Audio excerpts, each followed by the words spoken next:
I'm Jane King for Smart Money Matters. Thank you for being with us. We're here with Dryden, Pence economist and portfolio manager, Harvard-educated and retired Army colonel whose expertise is in psychological warfare. So welcome, Dryden. And today we're talking about an investment product called Building America. So what does America's infrastructure have to do with investing? Well, we always look for great, big, knowable themes, and then we try to identify the choke point around those things. And so, the world spins around at 1,000 miles an hour. Things get old. The United States used to have the best infrastructure in the world, and now the American Society of Engineers says we've got to spend $4.6 trillion just to move ourselves from a D plus, right, a D plus, up to grade B. So everything's getting old, and we have to deal with it. There's really no choice. I mean, almost 40% of all of the bridges in this country are over 50 years old. And when a bridge collapses, people frequently die. Oh, sure. It's a big issue. So what kinds of infrastructure projects should we be looking at? Well, roads, bridges, dams. I mean, dams are a big issue. The vast majority of the dams in this country were built before 1970.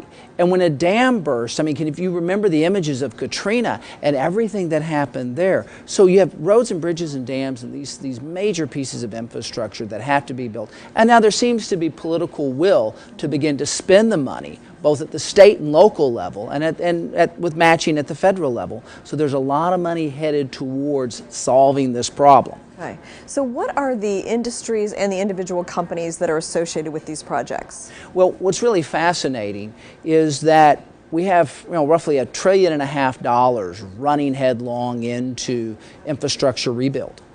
But there's only about 8 major civil engineering firms in the country that are publicly traded. You have a bunch of private ones and you have some foreign ones.